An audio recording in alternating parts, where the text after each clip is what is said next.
maray na aldo po kaninyo ngamin, mga ngudkong taga-iriga. Nguwan pong aldo, nag-atubang kami kaninyo para matawan kamo sa official updates, lalong-lalo na po kaning vaccination program na ginigibo sa di syudad ka-iriga. Pero bago po mananangad man po sa COVID cases sa Impirong Bicol, as of May 23, 2021, recorded total confirmed cases pa inabot na po sa 10,743. Out of 10,743, ang pong active cases amo po 3,014. 1,488 po galinan sa Camarines Sur, 808 po sa Albay, 110 po sa Camarines Norte, and 95 po sa Catanduanes. 307 sa Masbate, saka 142 sa Sorsogon. Adi po, na datos na adi, base po adi sa released report ka DOH CHD Bicol. Sa di man po syudad ka Iriga, base man po sa release data ka Incident Management Team, 347 po recorded confirmed cases. 17 po sana aktibong kaso as of May 24, 2021. 314 po ang nakarecover na, ag 16 po recorded deaths due to COVID.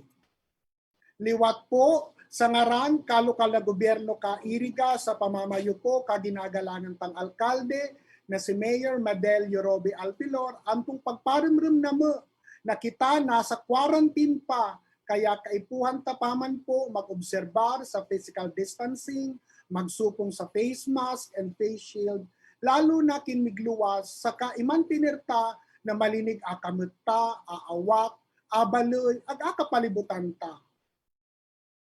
Para man po matawan kita sa giya, sa magparumruman kakanato, ka mga protocols na kaipuan tapaman pong i-obserbar nguwan, kaibata po ginagalangan pang si DRRMO officer na si Ma'am Mariser Almilor, and of course, ang pong City Health Officer ta, si Dr. Ronald Pereña. Tawan ko po muna sa panahon si Ma'am Mariser para kanya pong minsay maniningit po kading nagpapadagos na pong COVID operation sa di syudad ka Iriga. Ma'am Mariser? Yes po, good afternoon. Sir Jeric, meron po akong PowerPoint presentation. Pa-screen share, mag-i-screen share po ako.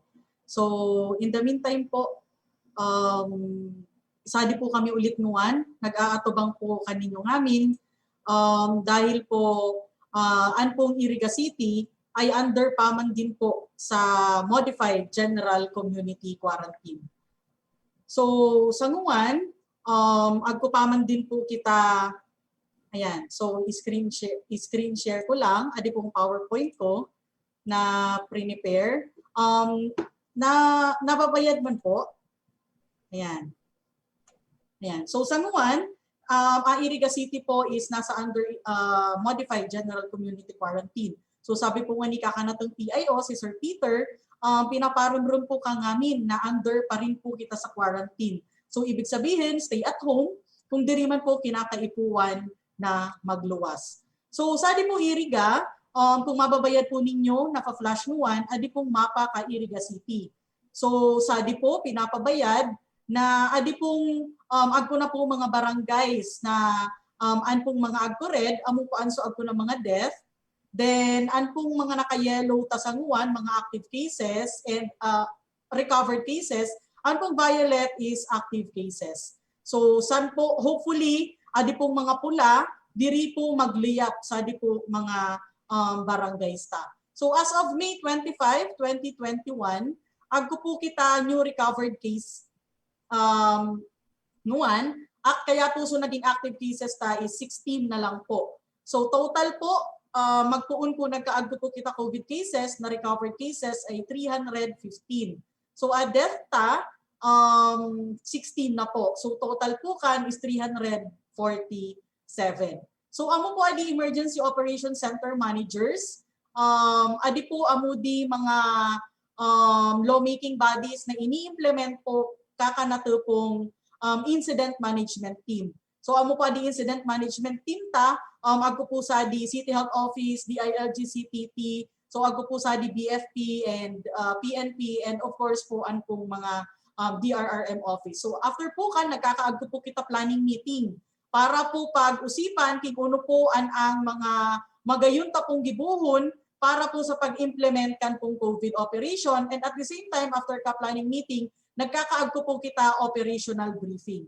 So agko po kita ng one eye contact. So very thankful kita sa di mga business establishment dahil po ading eye contact dakiling tabang po lalong-lalo na sa kanatong mga contact tracers dahil po diri na po kita nagpaparausad-usad po logbook, di po kita nagpaparausad-usad po Dropbox. Kapag agko po kita active cases na i-confirm due to RT-PCR po, ay nababayad ta po sa di eye contact. Yan, mga business establishments po nagagamit na kan. Thank you very much po sa mga cooperation.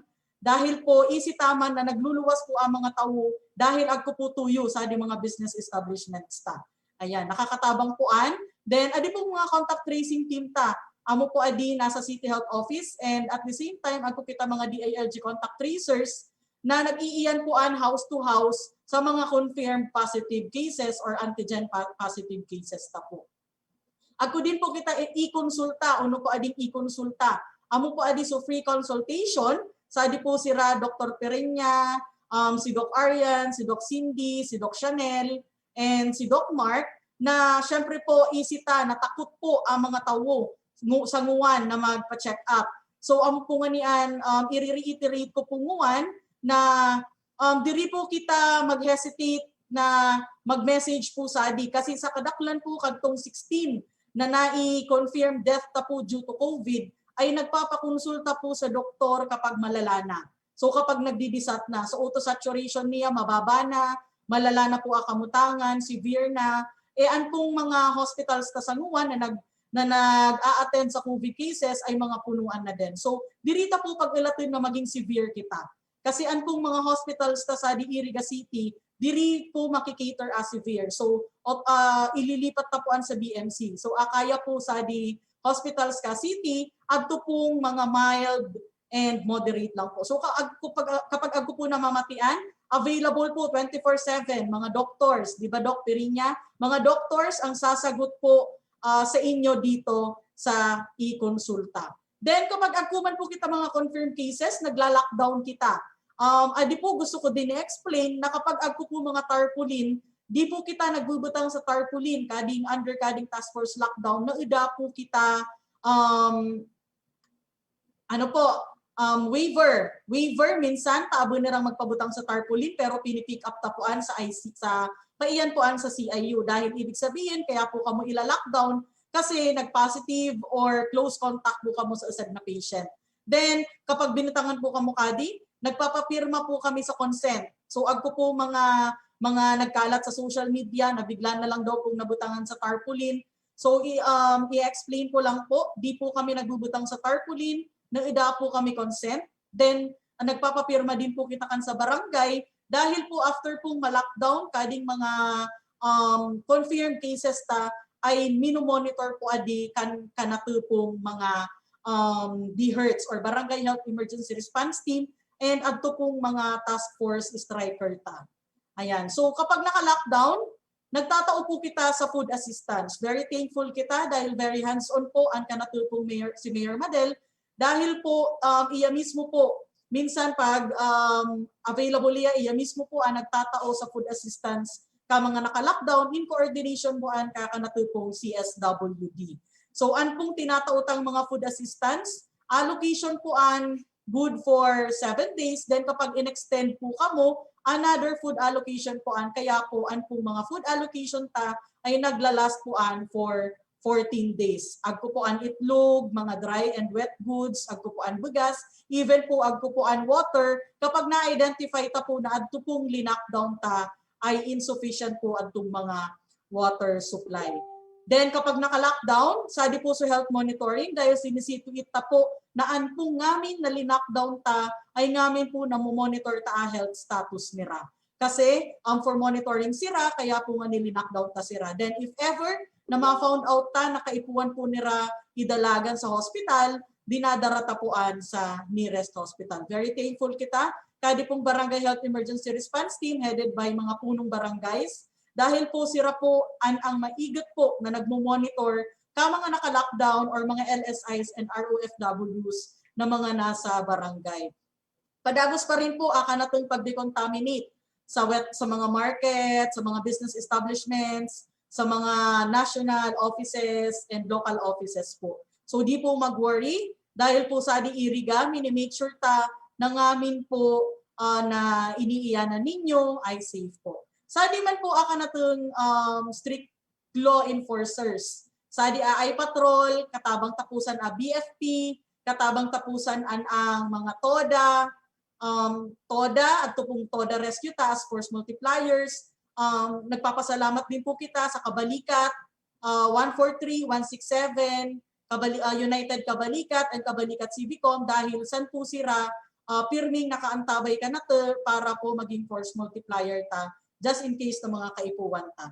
So again po, uulitin ko, bawal pong lumuwas ang mga igin. So ading picture po, pinapabayad ko dahil adi po, naiyanan po adi sa iPatrol, na-apprehend po sungamin na mga isadi dahil bawal po ngani, bawal po ang mga leisure, nag-iyan po sadi ang PNP, dahil nabayad ta, agpo po nag-report, nakadakil pong mga igin sadi. Again, sa mga contact tracing ta po, nagluluwas po naan pong mga usually nagpa-positive ay dahil po nag-swimming, nag-iyan sa gatherings, dahil kung mababayad taman po, sa di mga nagsiswimming, syempre po, daman po nagsiswimming one na nakamask.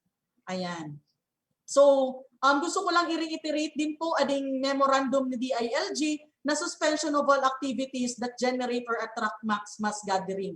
Sinuratan po niya na po ngamin na punong barangays dahil po isitaman tuwing May, kadakil po ka fiesta, kadakil pong activities, gatherings ka ngamin na barangay. So, sinususpend ta muna poan para po maibitaran ta and maiwasan ta na mag-surge po a COVID cases sa Iriga. Ayan. So, pauno ta po mapiprevent a transmission. Pirmi pong mag-ugas sa kamot, kung agpuman sa na means para mag-ugas. Pirmi pong magdara sa hand sanitizer kung kita po migluwas. Then, wear face mask. If naka-surgical mask, mag-double mask po and magpalit po every 4 hours. Diri po advisable an pong mga tela na mga mask dahil usad po iya sa usad po iya sa nagiging transmission dahil mas madali po iyang nakakapitan kadto pong mga virus. And syempre po kaya po nga ni kita nagso-social distancing ay less contact with surfaces. Then paalala po again, pinost din po adi sa Iriga City Official, 50% capacity lang ang amin na resort. Then bawal po 18 years old and below and 65 and above. Agko na po kita mga resort na mga sinuspend in the meantime dahil ay patrol po, PNP, BFP, ang pong mga force multipliers ta ay maigot po na nag-iikot sa mga resort po. In coordination din po ang kakanatong tourism office para po ma-make sure ta na nagsusunod po kita sa IATF guidelines. And again, bawal pa rin po basketball and volleyball dahil adi po ay mga contact sports. Then syempre kapag nagngayaman po kita kadi, diri na naman po kita mag-mask. If possible, iwasan ta muna po adi dahil sa mga covered courts, nagkakaagko po kita sa problema dahil dakil po kitang nararakip ng mga nagbabasketball and nagba-volleyball po. Then, usad pa po, bawal punguan cockfighting o bulang or tupada. Dahil po, nabi sa IATF, under pa sa MGCQ, bawal pa rin po pagbulang. So sa mga nag-uungaman po, pag-abot po sa travel documents para po makaluod sa Iriga City. Number 1, syempre, valid ID, medical or health certificate, then negative result or of any of the following. RT-PCR, amo po adi sa swab test, antigen test, or saliva test. And ang pong validity kan ay for 48 hours. So mga nag-uungaman po kasi kadakil po na natatrap sa Del Gallego. So an pong Del Gallego, an pong Camarines Sur, usad ban po adi, amo po adi mga inaayat. So kapag ida po kamukadi, pasensya na po, lalong-lalo na po pag uncoordinated, mig back to origin po kamo. Ibig sabihin, di po kamo makalulod sa di Camarines Sur or City of Iriga dahil po dapat po ngamin agpo po kamo travel documents na ipipresent po. Then if ever na agpo po kamo travel documents, amo po adi mga mababayad po ninyo sa di triage.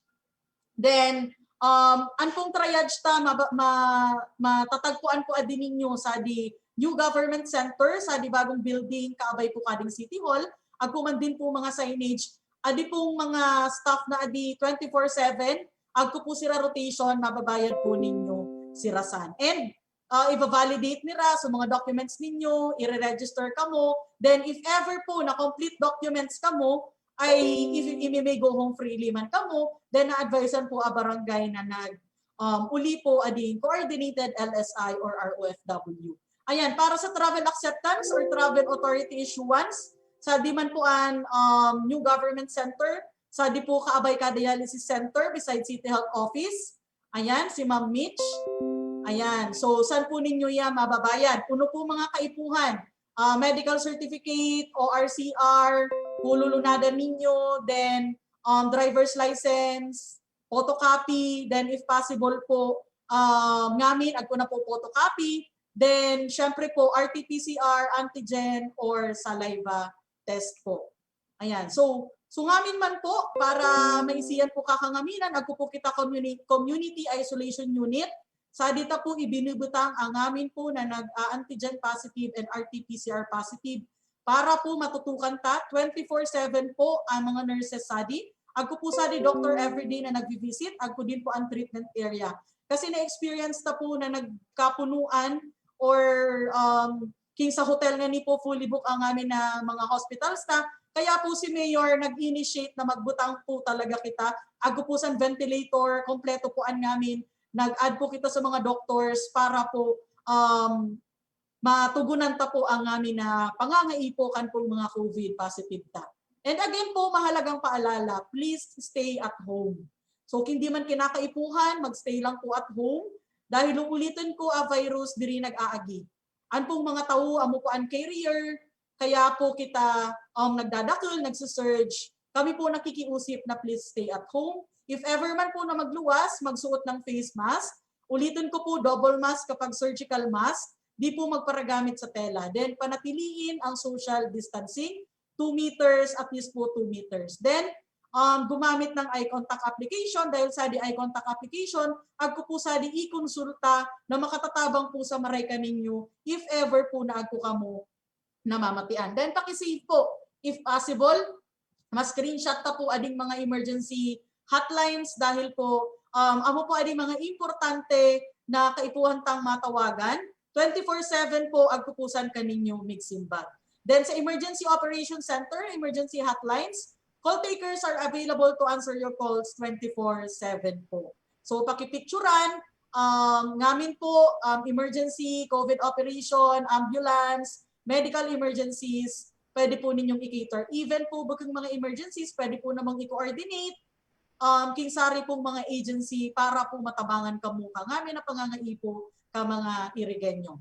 Ayan, so si CCTV monitoring, adi po amo di mga migsimbag po kaninyo 24/7 po an. Then again, we are in this together and we will through this together. Together, we will heal as one. Again, stay safe everyone. God bless us all po. Okay, thank you Ma'am Eser. So mga ngudkong taga-Iriga, narinig ka po ato pong mensahe ni Ma'am Eser na inaasigurar ka na po ngami ng mga Irigenyos na padagos po a espuerso ka lokal na gobyerno ka Iriga maniningid po sa pag-contain kading COVID sa di po siyudad ka Iriga. Thank you Ma'am Eser. And of course, this time para man po sa updates ka vaccination rollout sa di po siyudad ka Iriga. Sa di man po via Zoom si Dr. Ronald Pereña from the City Health Office. Dr. Ronald.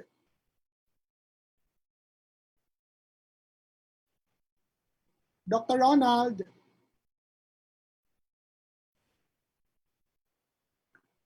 Nakamute ka garo. Okay. Good afternoon, Sir Peter. Thank you.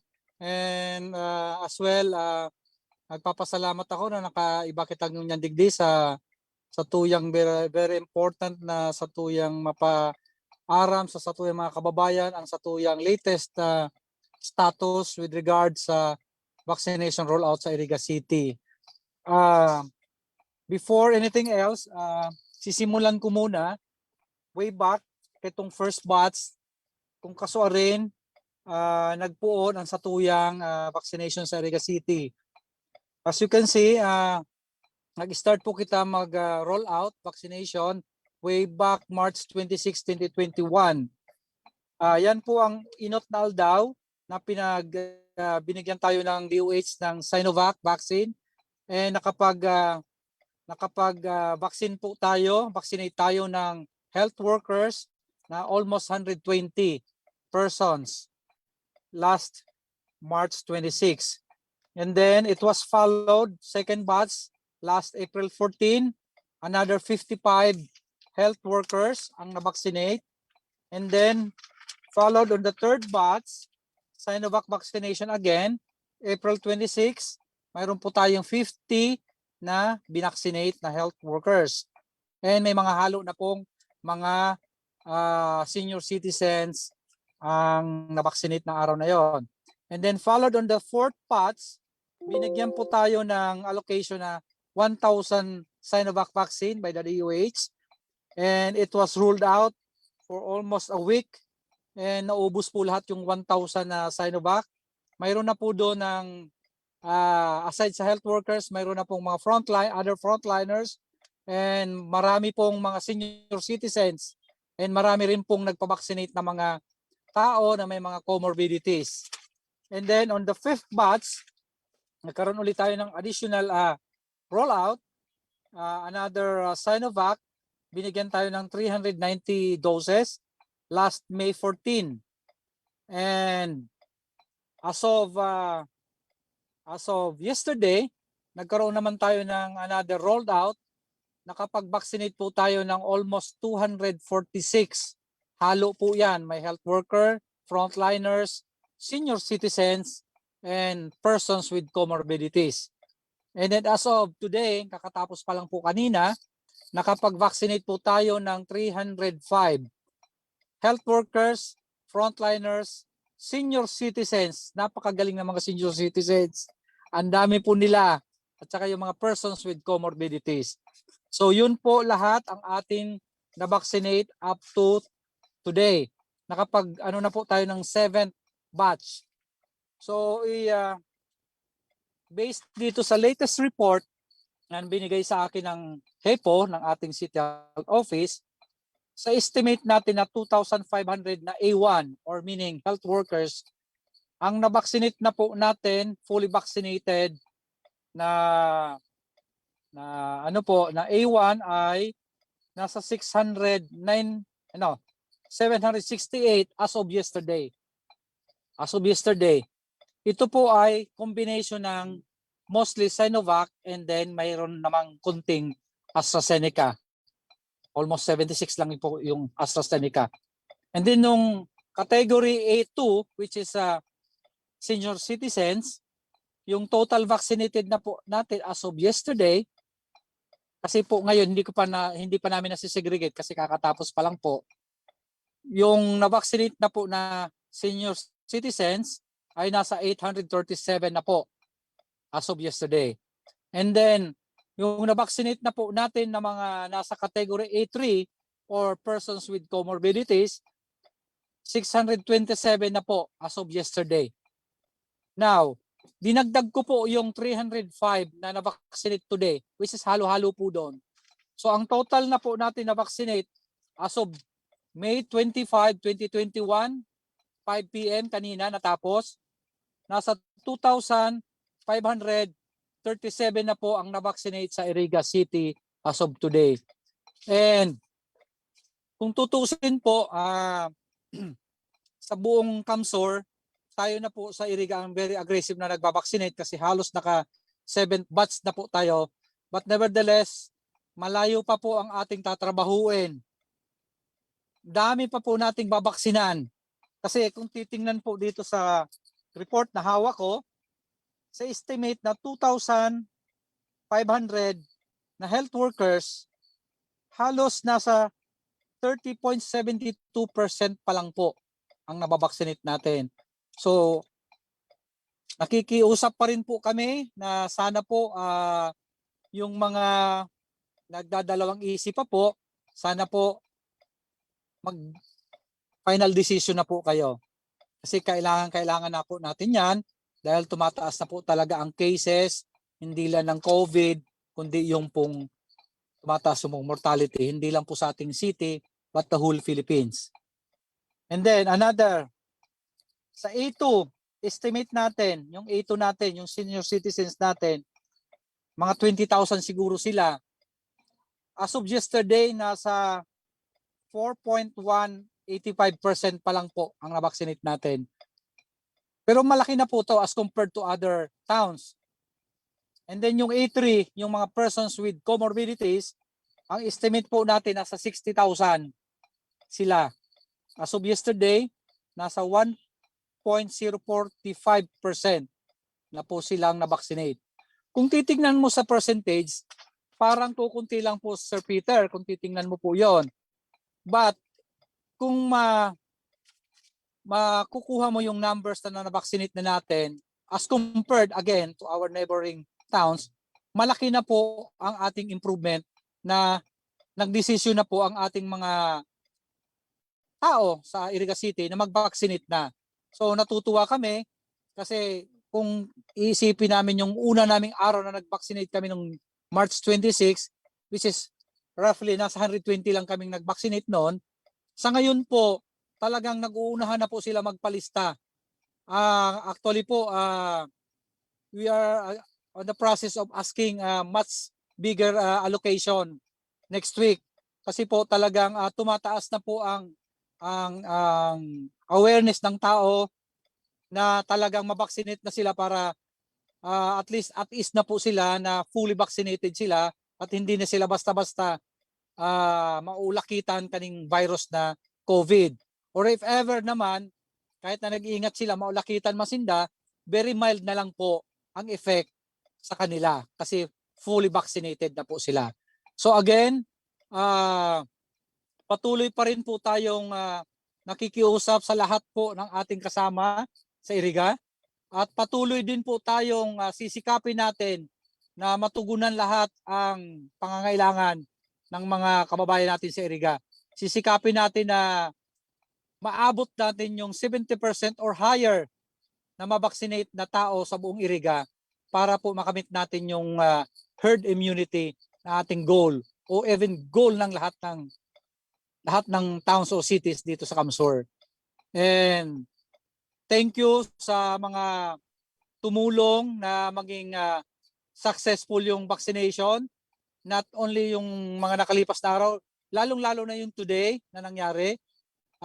Mga health workers, mga sa CDR, CSWD, iPatrol, PNP, at saka yung mga other volunteers sa atin sa LGU family na maging maganda ang takbo ng vaccination na nangyari sa araw na to.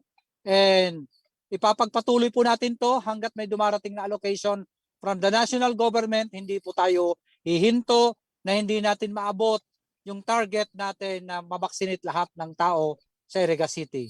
So ngayon, yun lang po muna ang aking mensahe, Sir Peter. Good afternoon. Salamat po, Doc Perenya, sa paliwanag po nindo manunungod sa vaccination program against COVID, digdi po sa Syudad ka Iriga. So at this time po, tawan-taman po sa oras na masimbagan ang mga kaungaan, kakanatang mga Facebook viewers, saka mga nagte-text, manunungod po kading vaccination. Interesado po sila kading bakuna. Una-una po, Doc Perenya, siguro kanimo po adi, agko po agam-agam ang mga tawo kuno of this vaccine because kadi po kuno so safety, inuunga kaya nila so safety kading bakuna. Uno po kuno ang mga common side effects ka post-vaccine. Uno po kuno ang namamatian, after po ikang mabakunahan. And of course, kaya iba nagdudurudarwa, tapirmi pa ng gayad ka akibat saan kapag pabakuna ni Rana. So safety, kabakuna para kanda. Okay, very nice question po yan. Very timely. Una po, sisimulan ko muna po to. So, nung nagkaroon tayo ng COVID virus sa Philippines, di ba, almost 1 year, pinagdadasal natin na magkaroon na po ng vaccine na makarating na sa Pilipinas. Yun po talaga ang pinagdadasal natin, di ba, last year, 2020. And then dumating na po ang time, ngayon, 2021, almost half na ng 2021, dumating na. Ang another concern naman natin, yung efficacy and effectiveness or mga side effects nitong vaccine. Alam nyo po, ang vaccine po ay hindi po basta-basta nire-release sa for human consumption pag hindi po talaga sigurado ang ating mga scientists or mga experts. Talagang dumaraan po yan talaga sa masusing pag-aaral. May mga trials po yan, may mga staging po yan, 1, 2, 3 na dumadaan po dyan. Pag nakalabas na po yan for human consumption, ibig sabihin po, safe na talaga yan para sa tao, para gamitin para sa atin. Kung sakali man po, mayroon po talagang mga some side effects, lahat naman po ng gamot na ginawa para sa tao, mayroon naman talagang may mga side effects po yan. Expected na po yan, nakalagay naman po yan doon sa mga literature before it was brought out to the human consumption. But very mild po. For example, sa Sinovac, ako personal, nung na-vaccine po ako, the following day, naramdaman ko lang po para pong mild na hangover. Yung para bang may mild hangover sa frontal headache, pero very mild lang. Isang inom ko lang ng paracetamol 500, wala na. And it was followed again on the next day, mayroon uli akong mild headache. Parang hangover lang. And then, nag-inom uli ako ng paracetamol, just 1 tablet, nawala rin. So, yun lang po ang naramdaman ko. Ang iba naman kasama ko, masakit daw ang katawan, wala naman nagka-fever sa Sinovac sa amin. Ang iba naman, isang cases lang sa amin, sa na-vaccinate namin, yung first batch, nagtumaas po ang blood pressure niya. But nevertheless, talagang hypertensive naman talaga daw siya dati. And nakakalimutan niya mag-maintain. Pagdating naman sa AstraZeneca, ang most common side effect niya ay fever. Nag-fever ang iba. Ang iba naman, mostly doon sa hospital na kilala ko, mayroon silang mga chills na episodes. Almost ang iba, ang pinaka sa kanila, umabot ng 2 days. Pero iniinuman lang nila ng gamot, paracetamol naman, round the clock. Ang iba nga, nag-double dose. And then eventually after 2 days and maximum of 3 days, back to normal. As in parang walang nangyari. In short po, mga kababayan sa Iriga, nandito na po ang vaccine na panlaban natin sa COVID. We have to take advantage of it. Huwag nating gawing hindrance yung side effect. Iyo po. Kasi po, usually po ang vaccine, pag pinasok sa katawan, yan tinatawag na antigen po yan. Although, hindi po sa live. Pag nag-react ang katawan mo, may mga reaksyon talaga yan. Ibig sabihin, yung gamot na binigay sa'yo ay may laman. Kasi di ba may mga biruan nga doon, wala daw laman. Ibig sabihin, may content yung vaccine na binibigay sa'yo. Kaya nga nagre-react ang katawan mo kasi gumagawa po siya ng pangontra o antibodies against it. Para na next time na may expose ka sa COVID-19, is either hindi ka mahawa or very mild lang ang effect sa'yo. So again, we have to take advantage of the vaccine. Wala pong the best na vaccine in the world. The best vaccine is yung vaccine na itinurok sa balikat mo. Yun po. So wag na po tayo mag-agam-agam, magdalawang isip pa. Samantalahin na po natin habang mayroon po tayong vaccine. Kasi sa ibang lugar nga po, nagkakawalaan sila. So we are very lucky sa Philippines, lalo na tayo sa Iriga, na every time humihingi tayo ng vaccine, palagi tayong may allocation. So wag na po tayong magdalawang isip po.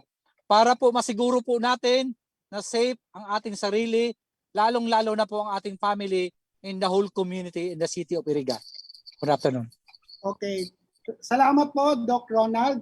So sa ngamin pong nag-iirinig, siguro narinig ka na po from a medical practitioner, isa na doktor na nagsasabi ka na na kung adi pong bakuna agkuman side effects, it would be manageable and very safe para sa mga tao. Kaya kay puanan ta po, magpabakuna na para po adi pong pinagparailat ta na mag-end na po ading COVID, mamatiantan na po, and makabalik na po kita sa new normal na sinasabi ta po.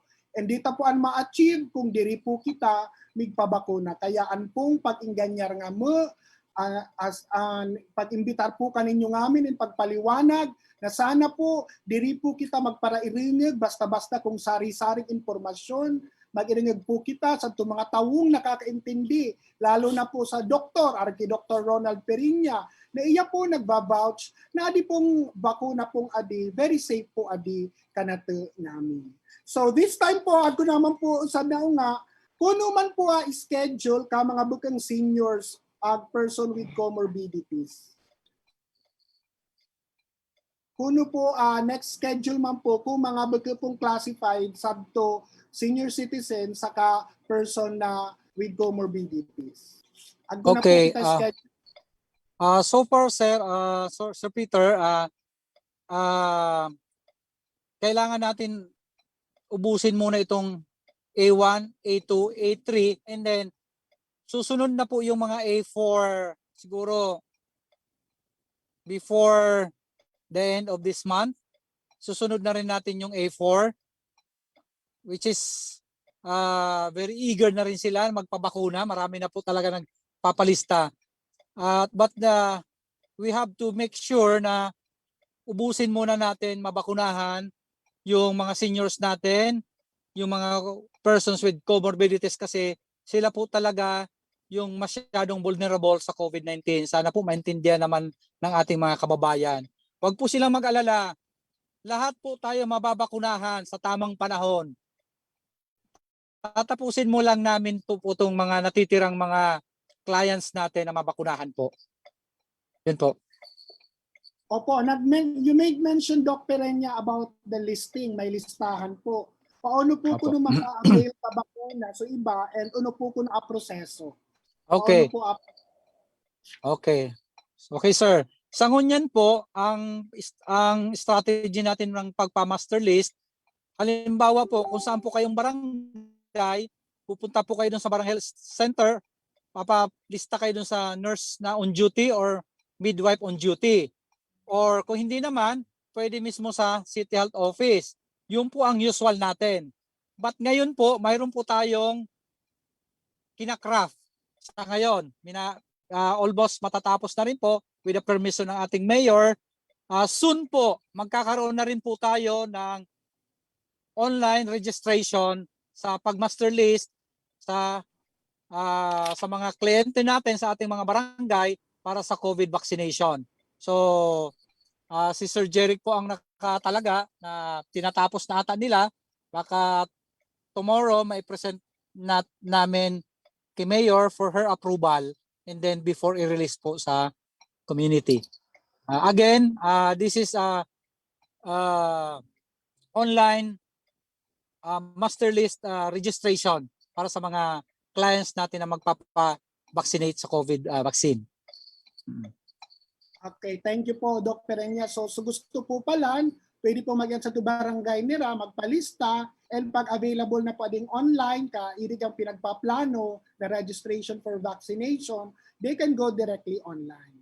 Okay po. Ako po next na question Sadi, bukod po sa AstraZeneca and Sinovac, is there a possibility that other brands of vaccine will be given to Erigeños? As of the moment, sa level ko po, na information na natatanggap ko po sa DOH, ang ina-allocate pa lang po sa atin ay Sinovac and AstraZeneca. Hindi ko pa po alam sa ngayon kung mayroon pa pong pwedeng ibang brand na pwede pong ma-allocate sa Iriga City. So limited pa lang po ang aking information na natatanggap from the DOH sa ngayon. Tama po, Doc Ronald Perinya. And sa ngamin pong mga taga-Iriga, bagay pong laka-importante ka brand, sabi ka mga expert. Ang po punong pinakamabitang brand ka na bakuna ay bakunang itinurok po kanimo, tamo po an amig laban kako. Pwede po mabutang sa kakundianan na sitwasyon. Kaya Yes. tandaan ta po nga po ading ading epektibo po adi once na naitudok po kanato because amo na po adi apan laban ta para di po kita mahawaan kading COVID na. Pwede po bang magpabakuna habang positive sa COVID? Ganito po yun, kailangan makarecover ka muna sa COVID na cases kung sisay ka man po, and then you have to wait after 14 days upon recovery para makasama ka na po sa vaccination. So again, kailangan ka muna mag-recover and then 14 days muna ang papalagpasin mo before na makasama ka sa master list ng vaccination sa rollout. Okay, thank you. Sa ibang lugar daw po kuno, particularly sa NCR, nagbabali-balay para mabakunahan, lalo na sa mga seniors. Sabi po Iriga, nangyari man raw poan? With regards sa organized scheme, kailangan pa po muna namin pag-usapan yan sa level ng IMT kasi di ba iniiwasan nga natin na para ikot-ikot sa barangay kasi iniingatan din natin na hindi tayo makasabatan ng virus o hindi naman tayo ang makaulakit sa inda.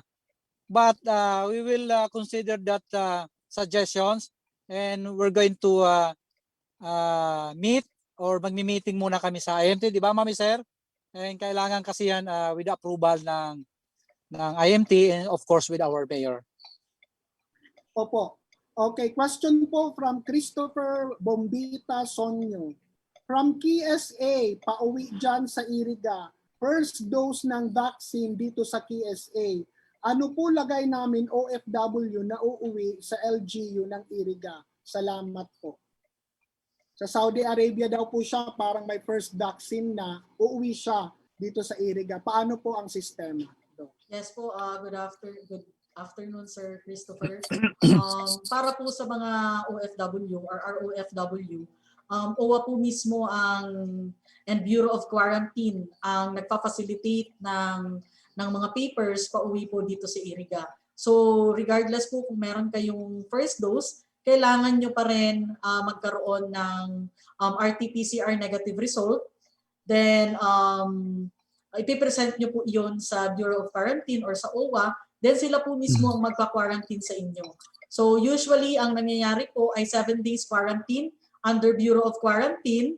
Then meron po yan certificate, i-coordinate po yan dito sa Incident Management Team para po i-continue dito sa Iriga yung remaining 7 days. Naki-indicate naman po yan sa Bureau of Quarantine certificate nyo na i-continue po dito sa Iriga yung remaining 7 days para makomplete po yung inyong 14 days. So RT-PCR pa din po.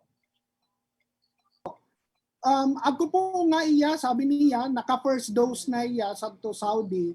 So adong second dose sa din ipagpadagos Iriga, if ever. Doc Pereña, about vaccination. Okay, makipag-coordinate lang po siya sa office niya to and we will gladly accommodate him in Iriga City. Okay, thank you. Amo po adto mga unga from mga text messages kanata and of course sa Facebook viewers ta. So this time siguro ako pa po gayud kamo gustong irugang as your final message.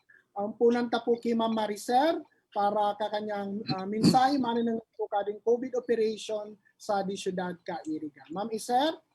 Yes po, first of all, thank you very much sa mga viewers dahil po nagkaagko na naman po kita pagkakataon na maipaabot magkaagko information adi po mga nakaantabay ka na tupungan.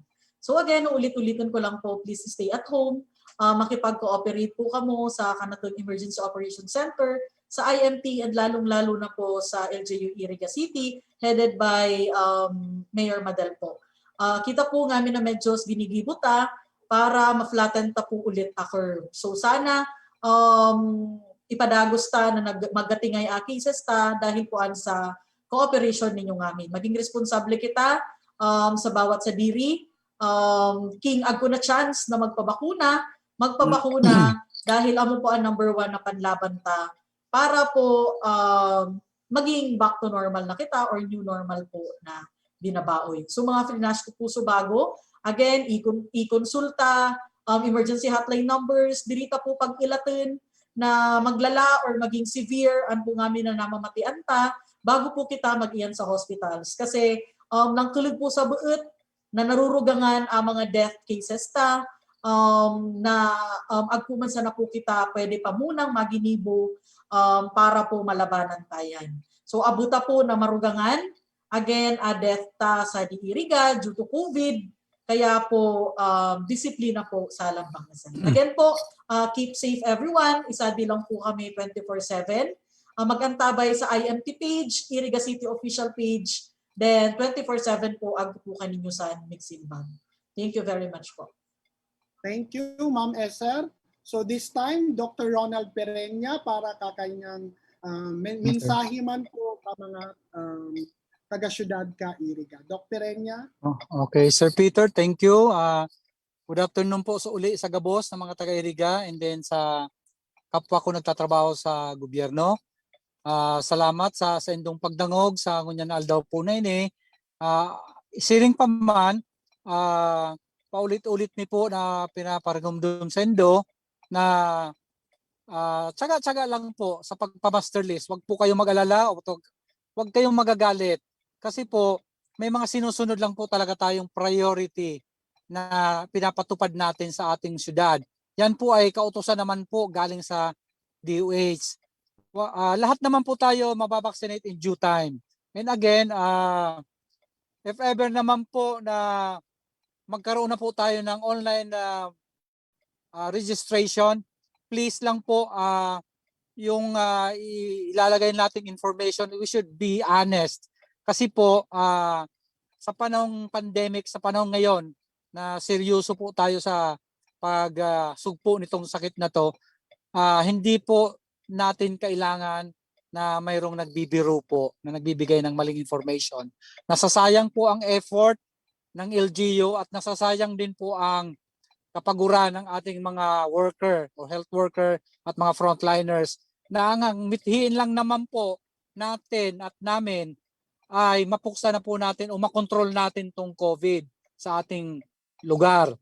Kaya po kunting tiyaga lang po, kunting pasensya, darating din ang time, aabutin din kayo ng priority, mababaksinate din po kayo.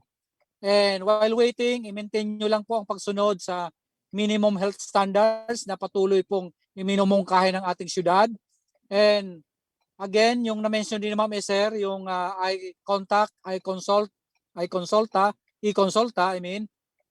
kung may mga concern po kayo, anytime po mag-message lang po kamo doon sa platform na ito kasi round the clock naman po may mga naka-assign sa amin na nag-a-answer po doon sa mga questions ninyo. Huwag nyo pong hayaan na lumala ang situation nyo. Kasi lahat po ng pwedeng gawin ng LGU ay ginagawa na po talaga. Actually po, ulitin ko po kahit po yung inarkila ni Mayor na yung ventilator, mayroon po tayong ventilator. Kung sakali pong walang gamit ang hospital, nag-provide na po ang LGU. Mayroon tayong doktor na nagjo-duty. Ano pa ba? Kailangan na namin ang counterpart naman ng galing sa inyo na effort nyo. Magkatulungan po tayo para po masiguro natin na safe po ang ating lugar at hindi na po madagdagan ang mortality regarding sa namamatay sa COVID sa syudad natin. And ipagpatuloy po natin ang pagiging vigilant na hindi po tayo basta-basta pakalat-kalat sa kalsada kung wala naman pong importanteng gagawin. Iwasan muna natin yung mga gatherings kung hindi naman po talaga aprobado ng IMT Iriga. Iwasan naman natin yung mga birthday celebration kung pwede namang simpleng celebration lang sa bahay nyo para po hindi na po managdagan ang COVID cases sa syudad. And panghuli, ipagdasal po natin na sana po lahat na po tayo ay mabaksinate para makapagsimula na po tayo ng bagong buhay sa new normal setting sa Iriga City. And good afternoon. Salamat po, Doc Perenya. So, sa ngamin pong mga taga-Iriga, siguro tandaan ta po, kadakil na pong panahon, adto pong pinag-agyanta, lampas na pong usad na taon, sumangit-ngit na parte na pinag-agyanta kading COVID, kading pandemic na inaagyanta hanggang nuwan. And pag-abot po kading bakuna, usad po adi na dapat maging excited kita ngamin because we are nearing the light. We are nearing to see the light at the end of the tunnel. And sana po, ngamin kita makaluwas sa di po tunnel na pinag-aagyan ta pong adi. Kung kita po disiplinado sa nakita, tandaan ta po ang mga health protocols, mga dapat ang ginibo na pigpara dodobli po nga mo. And of course, sana po magpabakuna kita para po matapos na po ading pinag-aagyan ta. And at the end of the day, mababayad ta po aliwanag. Kita po ngamin namang Irigenyo, and we will start to live again the life that we had before na mas magayon pa, mamuya and progreso. And of course, behind po kan, san po pirmi, aglikod kan, lokal na gobyerno ka, Iriga, lalong-lalo na po apagpayaba ka kanatang mayor na si Mayor Madel Yorobe Alpilon. So sa ngamin pong mga taga-Iriga po, liwat po pakiusip nga mo na magsunod po kita ka mga protocols, tanganing maiwasan ta pagdakil ka COVID cases sa syudad ka Iriga. Magtinabangan po kita na maging ligtas ang amin sa unuman po na ilang. Bago po kami magtapos, buot po na magpasalamat ka ngamin na frontliners, lalong-lalo na po sa mga health workers ta. Salamat po, labi ng santaon, sa padagos nilang pagbantay ang pag-ataman ka syudad ka Iriga. Salamat man po sa mga essential workers, mga barangay official, sa pamamayo ka kaninyong mga punong barangays, ag kaninyo ngamin na nagtatabang, ag nagkokopirar sa ngamin na esperso ka syudad, laban kading pandemya, kanatu po ngamin na mga Irigenyo, kasi ngamin po kita ako po sa di kontribusyon para po malabanan tading COVID na adi. Kaninyo po ngamin, mabalos po kaninyo. Diri po kita magparapaluyap sa salang impormasyon. And of course, bago po kita maturog, mga G po kita permi, and let us heal and rise as one. Good night to everyone. Bye-bye.